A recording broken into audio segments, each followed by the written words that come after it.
한 달 만에 내 앞에 나타난 남편 지우는 괜찮아? 몸은 좀 어때? 같은 안부 인사 한마디 없이 이혼 전문 변호사의 명함을 내밀었다. 일 안 하는 아내랑 이혼해주는 대신 위자료로 매달 100만 원씩 주면 되겠지? 그럼 잘 지내. 지우는 낄낄거리며 말했고 그의 곁에는 유미가 팔짱을 낀 채 비슷한 조소의 미소를 띠고 있었다. 그래, 이혼하자. 내가 너무나도 담담하게 말하자 지우는 잠시 놀란 듯 했지만 이내 유미와 미소를 교환했다. 지훈이 깊게 생각하는 타입이 아닌 것은 다행이었다. 덕분에 내 계획을 실행하기가 더 수월해졌으니까.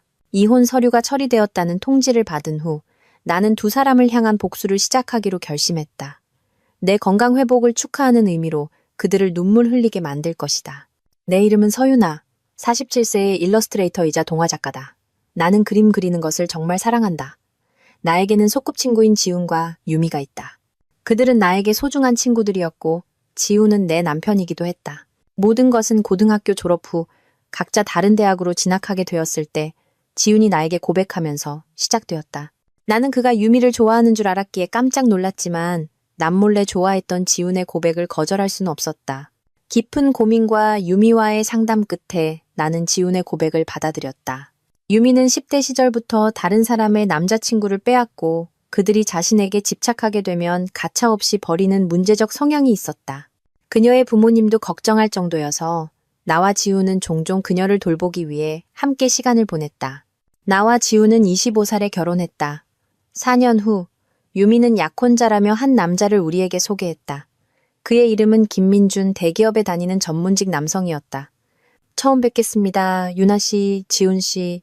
말씀 많이 들었습니다. 앞으로 잘 부탁드립니다. 민주는 매우 예의 바른 사람이었고 우리는 금세 친해졌다. 우리는 명절이나 휴가 때마다 함께 모여 여행을 가거나 기차를 타고 술잔을 기울이곤 했다. 하지만 유미가 결혼 2년 만에 임신하면서 모든 것이 틀어지기 시작했다. 나와 지우는 원래 형제가 많아 대를 이어야 한다는 부담이 없었고 아이는 갖지 않기로 합의한 상태였다. 우리 둘 다 아이를 좋아했지만 직접 양육하는 것에는 큰 뜻이 없었다. 여행과 음주를 즐기는 자유를 사랑했기 때문이다. 아이가 있는 가정을 보면 흐뭇했지만 그 이상도 그 이하도 아니었다. 유미가 임신 소식을 알리자 지훈의 태도가 변하기 시작했다. 그는 유미가 담배 냄새를 싫어한다는 이유로 담배를 끊었고 심지어 자신의 휴가까지 써가며 유미의 산부인과 진료에 동행하겠다고 나섰다. 당신이 자꾸 유미랑 붙어 다니면 민준 씨가 기분 나빠할 수도 있어. 내가 경고하자 지훈은 반박했다. 당신은 이래야 하잖아. 우리 소꿉친구고 도움이 필요하다고 손을 내미는데 당신은 너무 냉정해. 나도 필요한 물건 사주고 도울 수 있는 건 돕고 있어. 하지만 산부인과까지 같이 가는 건 선을 넘는 거야. 내가 그렇게 말하자 지훈은 얼굴을 찌푸리더니 나를 쏘아붙였다. 왜? 유미가 원하니까 그렇지. 검진받는 게 불안하다는데 어떻게 혼자 보내? 민준 씨가 같이 가주는 게 맞잖아. 당신이 매번 같이 가면 꼭 뱃속 아기 아빠라도 되는 것 같아. 질투하는 거야? 어차피 당신은 임신도 안 할 거면서 뭐가 문제야? 그는 내 걱정을 진지하게 받아들이지 않고 오히려 내가 짜증나게 군다며 화를 냈다. 결혼 생활 내내 거의 싸운 적이 없었지만 유미의 임신을 기점으로 우리의 다툼은 잦아졌고 유미가 출산한 후에도 그 상황은 변하지 않았다. 오히려 지우는 유미와 그녀의 딸 하나와 더 많은 시간을 보내기 시작했다. 하나가 6살이 되던 해 사건이 터졌다. 하나의 유치원 졸업식 참석 문제였다. 졸업식 전날 밤 지훈이 갑자기 옷장을 뒤지기 시작했다. 지훈 씨, 뭐 해요? 내일 회의가 있어서. 지훈의 직장은 복장이 자유로운 편이었지만 고객과의 미팅 시에는 정장을 입어야 한다는 규칙이 있어 항상 몇 벌의 정장을 구비해두고 있었다. 하지만 지금 그 정장들이 모두 침대 위에 던져져 있었다. 아니, 그냥 졸업식 때 뭐 입을지 고르는 중이야. 뭐? 당신 정말 졸업식에 갈 생각이야? 민준 씨가 못 온대서 유미가 부탁했어. 잠깐만, 그건 말도 안 돼. 나는 무심코 목소리를 높여 부정했다. 지훈이 가끔 하나를 유치원에서 데려온다는 것은 알고 있었고 나 또한 부탁을 받으면 그렇게 한 적이 있었다. 하지만 친부모도 아닌 소꿉친구가 졸업식에 참석한다는 것은 상식 밖의 일이었다. 뭐야? 아직도 나랑 유미를 의심하는 거야? 도와주지도 못할 망정 실망이다. 그런 문제가 아니잖아. 어쨌든 난 내일 졸업식에 갈 거니까 셔츠나 제대로 다려놔. 지우는 그 말을 남기고 대화를 일방적으로 끝낸 뒤 침실로 들어가 버렸다. 나는 어쩔 수 없이 유미에게 전화를 걸었다. 여보세요, 유미야? 내일 일 말인데. 아, 내일 일은 미안. 지훈 오빠 좀 빌릴게. 근데 졸업식 참석하는 거 민준 씨가 기분 나빠하지 않을까? 유나, 너 무슨 소리야? 당연히 민준 씨한테는 졸업식이 내일이라고 말 안 했지. 끝나고 나서 말할 거야. 나는 민준이 졸업식 일정을 모른다는 사실에 충격을 받았다. 더 캐물어 보니 유미는 지금까지 유치원의 모든 행사를 민준에게 알리지 않았고 지훈이 유치원에서 아빠 역할을 해왔다는 사실에 이기심으로 어지러웠다. 잠깐만, 유미야. 그건 너무 비상식적이잖아. 민준 씨한테도 실례고 소꿉친구라고 해서. 뭐가 문제야, 유나. 너 무섭게 왜 그래? 그럼 내일 봐. 잠깐, 유미야. 일방적으로 전화를 끊어버린 유미 때문에 나는 분노로 몸을 떨었다. 하지만 결국 나는 셔츠를 다리고 넥타이를 준비했고 다음 날 아침 지훈이 하나의 졸업식에 가는 것을 배웅했다. 그 후로 유미와 지훈은 한 달에 한 번, 일주일에 한 번, 그리고 일주일에 3번으로 만남의 빈도를 늘려갔다. 결국 민준도 무언가 의심을 품게 되었고 어느 날 지훈과 유미가 외출한 사이 그가 혼자 우리 집을 찾아왔다. 늦은 밤에 죄송합니다. 계속 마음에 걸리는 게 있어서요. 두 사람 때문인가요? 네. 이걸 좀 봐주셨으면 합니다. 민준이 보여준 것은 유미의 차에 설치한 GPS 기록이었다. 기록에는 그녀가 일주일에 3번씩 호텔에 머문 것으로 나타났다. 그날들은 모두 지훈과 함께 외출한 날이었고 민준의 얼굴만 봐도 그것이 무엇을 의미하는지 알 수 있었다. 어떻게 하고 싶으세요, 민준 씨? 두 사람에게 복수하고 싶습니다. 저도요. 이렇게 오랜 시간 우리를 배신한 그들을 용서할 수 없어요. 우리는 비밀리에 그들에게 복수할 계획을 세우기 시작했다. 먼저 나는 수입을 늘리는 것부터 시작했다. 그동안 집안일과 하나를 돌보느라 내 수입이 급격히 줄었기 때문이다. 민주는 재택근무로 전환했고 유미와 지훈이 외출할 때면 하나를 우리 집으로 데려와 함께 돌봤다. 유미도 지훈도 우리가 그들의 관계를 알고 있다는 사실을 전혀 눈치채지 못했고 우리는 확실한 증거를 모을 수 있었다. 충분한 증거를 모으고 복수할 준비가 되었을 때 우리는 하나에 대한 충격적인 진실을 알게 되었다.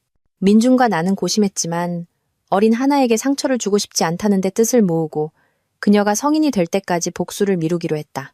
그러나 10년을 견디기로 결심했음에도 불구하고 나는 중병에 걸리고 말았다. 장기 입원이 필요했고 아무리 빨라도 최소 2년은 퇴원할 수 없는 상태였다. 병실에서 일을 할 수는 있었지만 작업량을 줄여야 하는 것은 확실했다. 민준에게 상황을 알린 후 지훈에게도 상의했다.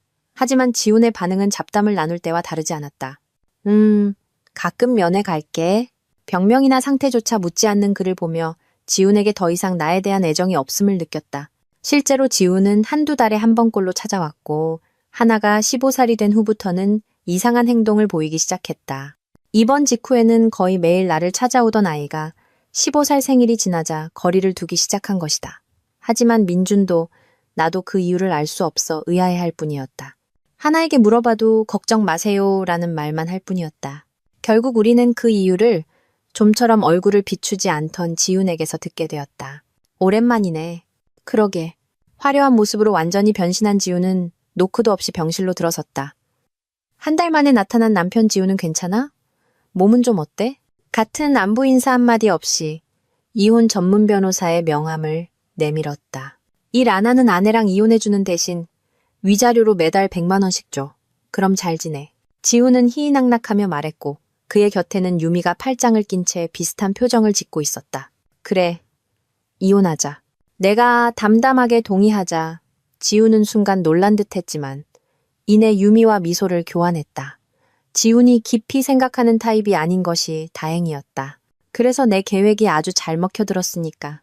지훈으로부터 이혼이 성립되었다는 통지를 받은 후 나는 두 사람에 대한 복수 계획을 시작하기로 결심했다. 내 건강 회복을 축하하는 의미로 그들을 눈물 흘리게 만들 것이다. 나는 즉시 행동에 옮겼다. 먼저 민준에게 연락해 병원을 옮겼다. 그리고 내 변호사에게 앞으로 두 사람 사이의 중재를 맡아달라고 알렸다. 민준도 동시에 움직이기 시작했다. 그는 하나와 함께 내 새병원 근처로 이사했고 자주 나를 찾아왔다. 하나는 여전히 어두운 표정이었지만 매일 나를 보러 와주는 것이 기뻤다. 내 짐 대부분은 이미 병실에 있었기에 남은 짐은 지훈에게 처분하라고 말했다. 두 사람이 손댔을지도 모르는 물건을 내 새로운 삶에 들이고 싶지 않았다. 병원 이전과 민준 하나의 이사가 마무리될 즈음 지훈에게서 전화가 왔다.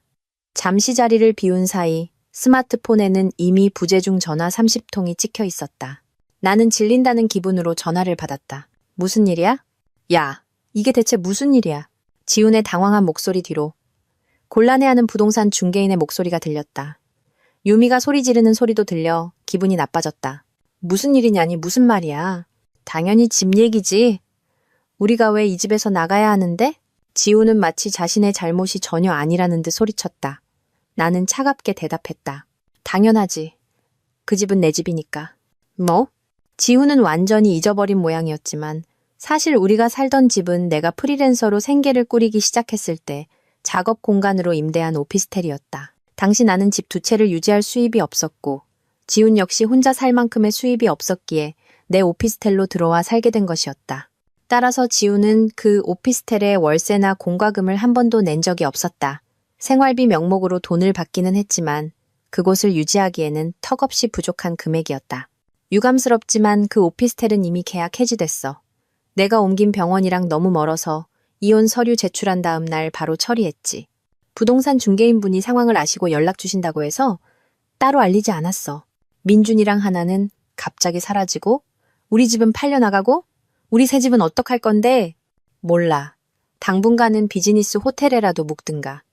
내가 스피커폰을 켜고 작업을 시작하자 지훈은 좌절감에 소리쳤다. 장난해. 하지만 그는 무언가 생각난 듯 부드러운 목소리로 말했다. 뭐 어쨌든 돈은 언제 입금할 거야?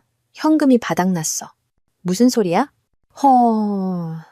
장난치지 마. 100만 원 주기로 했잖아. 아, 그런 약속 한 기억 없는데. 내 태연한 대답에 전화기 저편의 지훈은 알아들을 수 없는 비명을 질러댔다.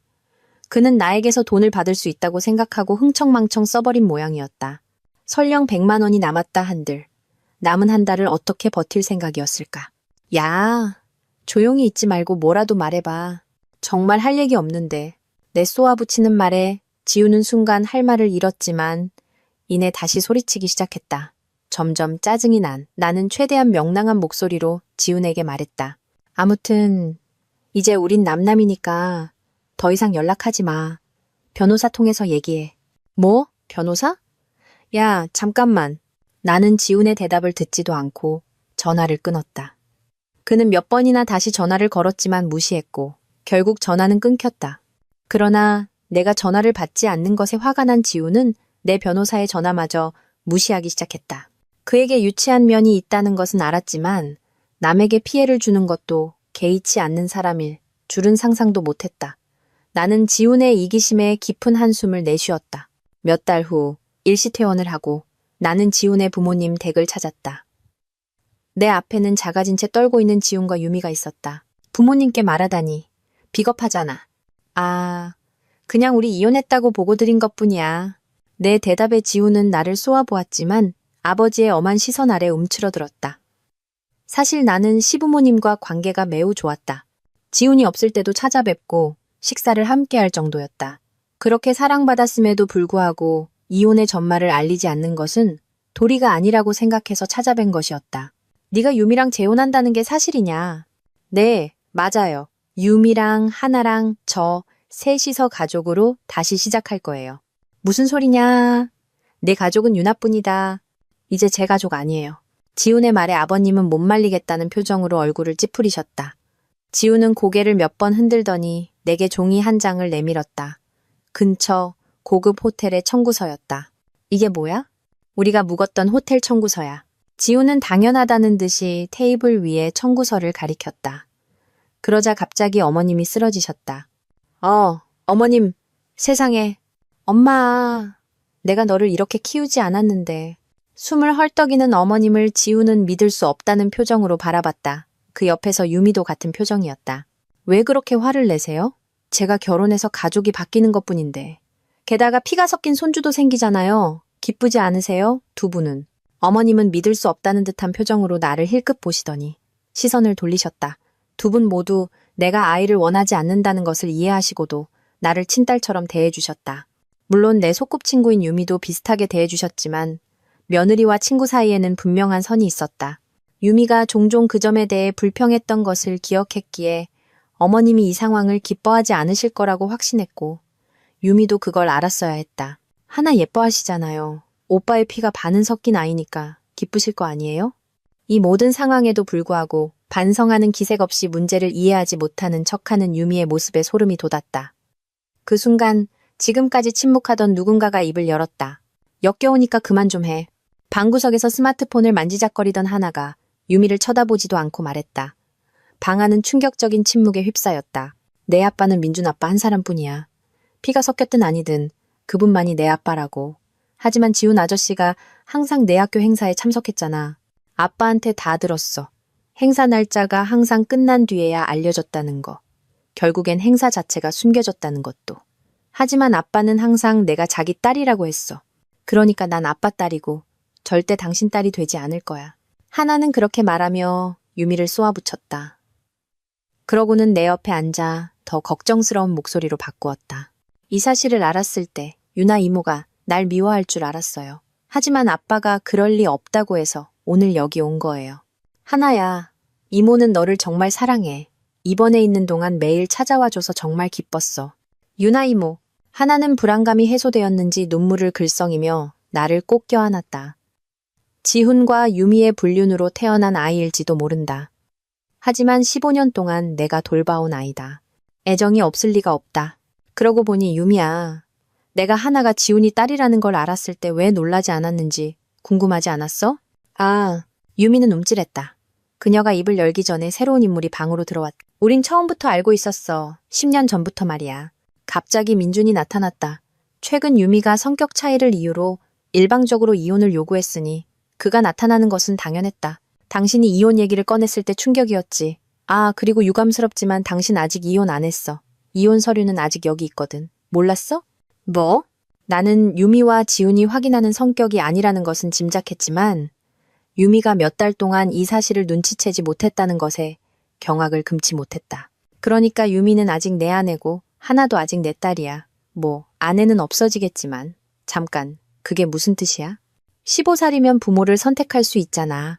하나는 엄마랑 있고 싶지. 그렇지? 유미는 그렇게 말하며 하나를 쳐다봤다. 하나는 유미를 찌푸리며 내 손을 잡았다. 유미는 그 모습에 할 말을 잃고 나를 쏘아보았다.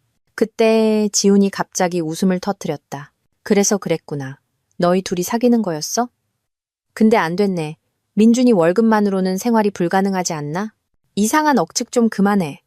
그리고 민준 씨는 네가 생각하는 것보다 2배는 더 벌어. 유미 너는 알지? 응? 아마 허풍일 거야. 게다가 너는 병치레 하면서 일하는 것도 불가능하잖아. 어디 가서 비참하게 죽겠지. 이번에는 내가 지훈의 엄청난 오해에 웃음을 터뜨렸다. 갑자기 웃기 시작하는 나를 보며 지훈은 짜증이 났다. 내 수입에 대해 몰랐지? 뭐 알바비보다 조금 더 많은 정도겠지. 아니 달라. 내 연봉은 5억이야. 뭐? 지훈의 눈과 입이 충격으로 떡 벌어졌다. 유미도 망연자실했다.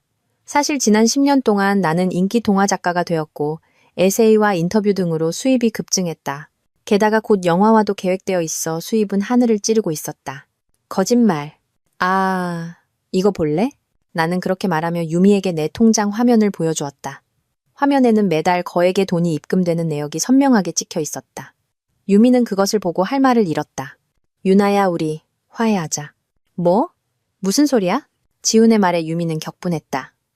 나는 돈에 눈이 먼 그들을 멍하니 바라보다가 입을 열었다. 뭐, 결혼하고 싶으면 마음대로 해. 아, 그리고 손해배상 청구는 확실히 할 거야. 유나야. 잠깐만. 나는 지훈의 말을 무시하고 하나의 손을 잡고 시부모님께 인사를 드린 뒤 그들의 집을 나섰다. 지훈은 원래 시아버님 회사에서 일했지만 영업을 나간다고 거짓말하고 외도를 한 사실이 발각되어 해고당했다. 시아버님은 그를 강제로 친구의 어선에 태워 뼈 빠지게 일하게 할 계획이라고 하셨다. 실내 활동을 좋아하는 지훈에게 어선 일은 힘겨웠고 그는 몇 번이나 내게 연락했지만 그때마다 내가 시아버님께 알리자 결국 전화는 끊겼다. 유미는 민준에게 양육권을 빼앗기고 이혼당했다. 사치를 부릴 수 없는 지훈에게는 흥미가 없는 듯 그를 쫓아다니지 않는 것 같았다. 그녀는 친정에서도 의절당하고 낡은 아파트에서 혼자 살았다. 결혼 후 전혀 일을 하지 않았고 항상 남에게 일을 시키던 버릇 때문에 아무것도 할 줄 몰라 정규직으로 고용해주는 곳도 거의 없었다. 그래도 생활비와 양육비를 내야 했기에 여러 아르바이트를 하며 겨우 생계를 유지했다. 고등학생이 된 하나는 해외 명문대에 유학 가기 위해 매일 열심히 공부하고 있다. 원래 성실한 아이라 내 그림책을 번역해 전 세계 아이들에게 전하는 것이 꿈이라고 해서 나를 기쁘게 한다. 나는 그림책이 잘 팔리고 애니메이션 하나 상품화 제의도 점점 많아지고 있다. 병세도 호전되어 아직 입원 중이지만 최근 의사 선생님께서 내년에는 퇴원할 수 있을지도 모른다고 말씀해 주셨다. 그리고 한 가지 더. 민준과 하나는 매일 나를 찾아온다. 사실 민준은 최근 내게 재혼을 전제로 고백했다. 아직 대답은 하지 않았지만 그에게 마음이 가는 것을 어쩔 수 없다. 그는 내가 퇴원하면 함께 살고 싶다고 했다. 뭐라고 대답할지 생각하며 나는 우리들의 행복한 미래를 바라며 오늘도 그림책의 이야기를 엮어나간다.